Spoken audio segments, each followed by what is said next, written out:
So what advice do I have for college graduates interested in getting involved in the spheres you've tapped into? Certainly I'd invite you to apply for a job at SolarCity or Tesla or SpaceX.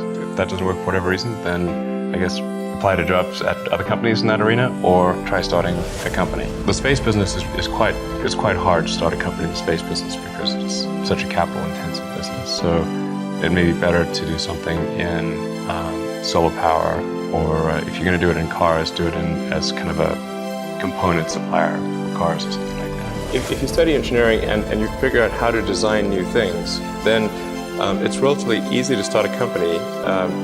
You just need to get a few like-minded people with you. How did you get the expertise to be the Chief Technology Officer of a rocket ship company? I do have a physics background. That's helpful as a foundation.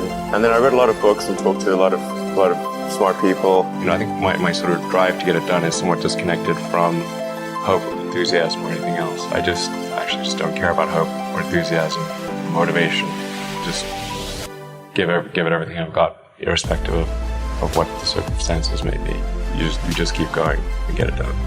What is the one thing that has surprised you about your life? Oh, one thing, wow. Well, I'm surprised by the whole thing, honestly. I certainly didn't expect for any of these things to happen, honestly. I knew I wanted to be involved in technology, in fact, the only reason I started a company back in '95, an internet company, was because I couldn't get it. There were only a few internet companies, and I couldn't get a job at any of them. I tried to get a job at Netscape, and sent my resume in and tried hanging out in the lobby, but I was too shy to talk to anyone. And then I was like, okay, well, I guess I'll have to start a company because I can't get a job anywhere. I wouldn't say I'm fearless. In fact, I think I feel fear quite strongly. But if what we're doing is what I'm doing is, I think, is important enough, then I just override the fear. I think also people tend to overweight risk on a personal level. It's one thing if you've got, a mortgage to pay and support, and that if you were to deviate from your job, that, well, how are you going to feed your family and pay the rent? And okay, that's understandable. But let's say you're young and you're just coming out of college or coming out of high school or whatever.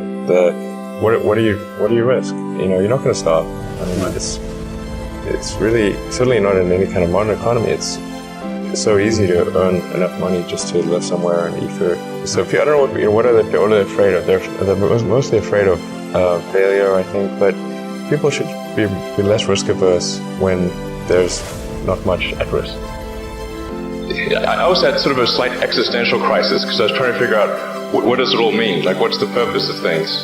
And I came to the conclusion that if we can advance the knowledge of the world, if we can do things that expand the scope and scale of consciousness, then we're better able to ask the right questions and become more enlightened, and that's really the only way forward.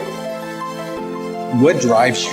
What is it that when you wake up in the morning, do you see a problem and you want to solve it? I think the thing that drives me is that I want to be able to think about the future and feel good about that. We're doing what we can to have the future be as good as possible, to be inspired by what is likely to happen, and to look forward to the next day. That's what really drives me is trying to figure out how do make sure that things are great and going to be so, and that's the underlying principle behind Tesla and SpaceX. I think particularly for Americans, think about America is a nation of explorers.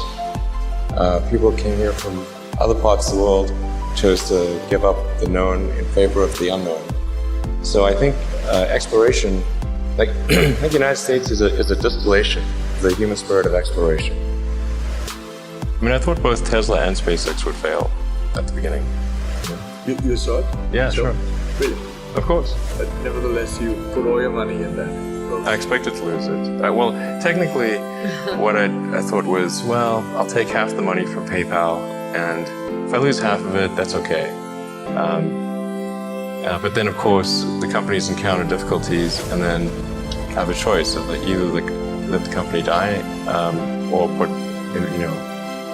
all the money into the companies. And so I really didn't want the companies to die, so I put all the money in the companies. And then I had to borrow money from friends to pay living expenses.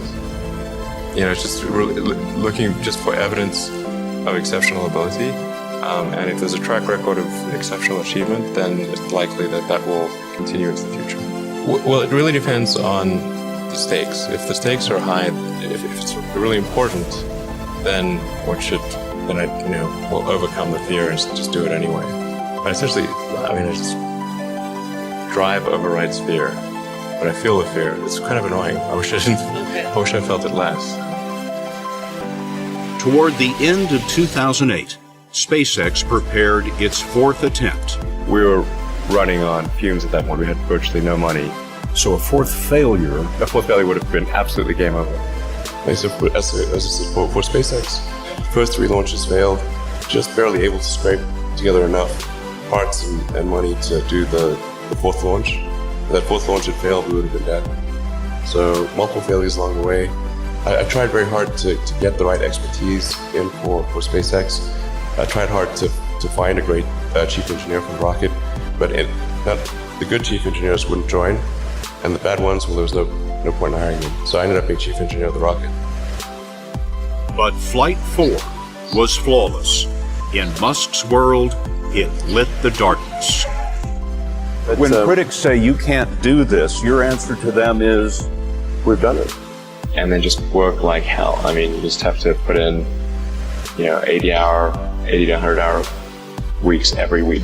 If other people are putting in 40-hour work weeks and you're putting in 100-hour work weeks, then even if you're doing the same thing, you know that you will achieve in 4 months what it takes them a year to achieve. Work hard, every waking hour. That's the thing I would say. And if you do simple math, say okay, if somebody else is working 50 hours and you're working 100, you'll get twice as much done in the course of a year. I think it's important that humanity become a multi-planet species. I think most people would agree that a future where we're a spacefaring civilization is inspiring and exciting, compared with one where we are forever confined to Earth until some eventual extinction event. That's really why I started SpaceX.